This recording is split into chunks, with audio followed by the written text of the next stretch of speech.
Ya, inilah dia guys, pertandingannya selesai sudah wajah-wajah kesal dari para pemain yang sudah membela tim nasional sepak bola kita malam ini di ajang FIFA Matchday 2026 antara timnas Indonesia dengan timnas Bulgaria. Hasilnya tetap skor tak berubah. Karena apa? Karena memang tidak berubah, terlambat kita merubahnya. Adanya dari awal, dari babak pertama kita bermain lebih kreatif di lini tengah. Kita sempat berkali-kali dapat peluang, tapi ternyata keberuntungan belum berpihak ya. Kita sudah kalau boleh dibilang sih fair lah dalam hal ini.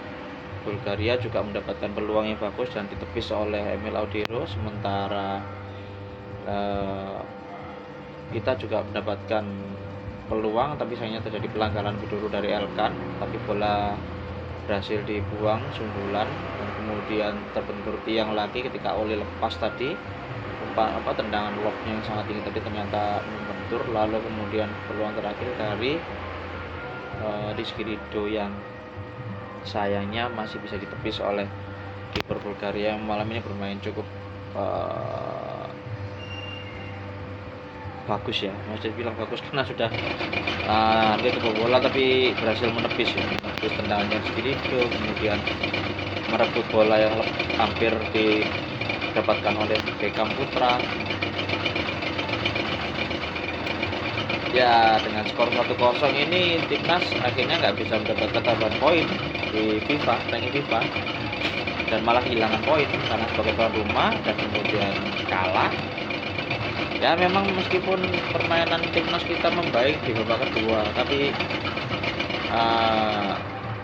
Mas Dan menilai permainan melawan Bulgaria malam ini masih underperform, sangat-sangat underperform. Kita harus mengakui kehilangan Tom Hae, kehilangan lemparan-lemparan jauhnya Arhan, kemudian kita nggak punya orang kreatif di sisi kanan yang biasanya harusnya diisi oleh Emiliano Jonathan, sehingga posisi itu harus diisi oleh Oli Romeni yang naik turun maju mundur. Ini kelihatan kan di babak kedua terakhir John Hetman tahu bahwa hanya Oli yang bisa diharapkan di lini depan. Akhirnya dia menyimpan Oli untuk tetap di depan, menarik keluar dua striker kita ya, sebelumnya tadi Sananta ditarik keluar, kemudian memasukkan Eliano. Cuman sayangnya malam ini Eliano minim sekali dapat bola. Harusnya dia menjadi nomor 10 ya, menggantikan peran Oli yang naik ke posisi nomor 9. Dan Oli yang baru jadi nomor 9 Pir sudah 2 kali nyaris mencetak gol. Bayangkan kalau misalnya Oli dari babak pertama hanya begitu saja menggantikan posisi Sananta yang dapat bola berkali-kali dibuang-buang, sementara Oli yang baru dapat peluang sedikit saja sudah nyaris mencetak gol. Aduh, siapa yang bilang kita nggak usah khawatir karena kehilangan Tombaya? Belgedes, jangan dilakukan itu. Lihat faktanya di lapangan, permainan kita nggak berkembang ini. Kevin Verdong itu bukan tipe pembagi bola. Kevin Verdong itu seorang Masin bilang sih dia lebih ke pemain box to box ya. Sayang sekali Mas aku Calvin itu tidak memiliki kreativitas. Dia hanya punya daya jelajah dan stamina dan kecepatan. Sayang sekali tidak punya kreativitas. Sementara seharusnya Joy Boniface dari awal itu sudah diduetkan dengan Ivar, tapi karena Ivar turun pangkat dalam tanda petik ya, turun dari Utrecht ke Dewa United di Indonesia, akhirnya level kompetitif dan pengayalannya dalam menguasai bola dia tampak dari apa yang kita tonton malam ini. Dan Bulgaria ini ya guys, di wilayahnya sana di kualifikasi Piala Dunia Eropa sana hancur lebur. Itu aja bisa mengalahkan Indonesia di kandang kita sendiri 1-0. level 87. Ya kita harus fair lah, mengakui kekurangan kita memang banyak dengan segala pergantian pemain, dilematik, drama. Sementara Bulgaria juga sama guys, di posisi yang sama-sama tidak lolos, sama-sama bahkan ya kalau masih level pelatihnya sekarang itu bukan pelatih dunia, karena pelatihnya timnas Bulgaria itu dulu pernah jadi pemain asing di Indonesia. Bukan bermaksud merendahkan, tapi kan kelihatan gitu bahwa bukan pelatih kelas dunia, tapi masih bisa mengalahkan timnas kita 1-0. Tapi kan kita lihat, kalau kalian bilang timnas kita mainnya sudah maksimal, enggak maksimal sama sekali. Ini bukan hasilnya maksimal, ini adalah kombinasi antara ketidakberuntungan, kemudian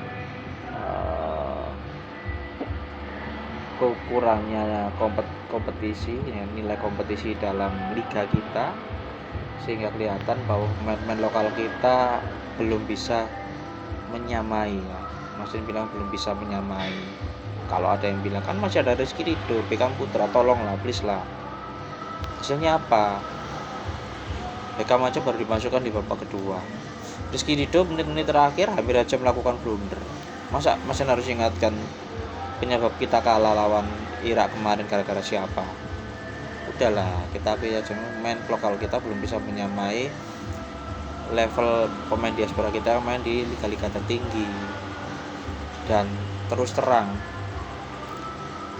ya, pemain kita di lini depan terlalu mengandalkan Ole, di lini tengah terlalu mengandalkan Tom, dan di lini belakang udah tahu terlalu mengandalkan siapa? Jela.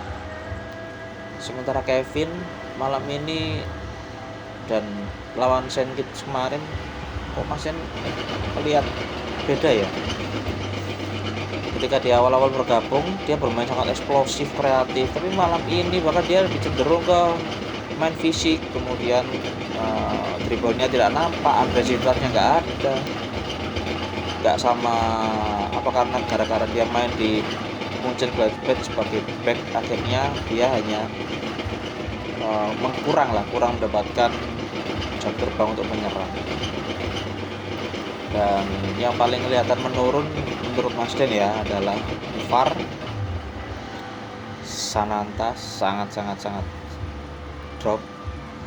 Jadi main di Liga Malaysia bukannya dia tadi tambah permainannya tambah oke, tapi malah drop. Kelihatan kan liganya, masih nggak bilang liga sana lebih buruk dari Liga Indonesia, tapi tempat di mana dia bermain, dari dia biasa melakukan latihan, kemudian bertemu dengan pemain-pemain yang levelnya mungkin di bawah klub di Indonesia. Jadi ya inilah yang kita lihat. Nathan yang sempat diharap-harap untuk menjadi pembeda juga berkali-kali melakukan salah passing, umpan panjang tidak sampai. Dan sangat disayangkan adalah menurunnya permainan dari Ragnar Mangun ya. Dribblenya sudah tidak dribblenya sangat berbeda, tidak, agility-nya kurang, kemampuannya menjaga bola tidak ada, gampang sekali direbut bolanya. Dan sayangnya itu harus kita akui ya, tapi kita nggak bisa menafikan posisi bahwa memang kita sedang berganti pelatih baru, dan semua itu harus kita ambil hikmahnya guys ya.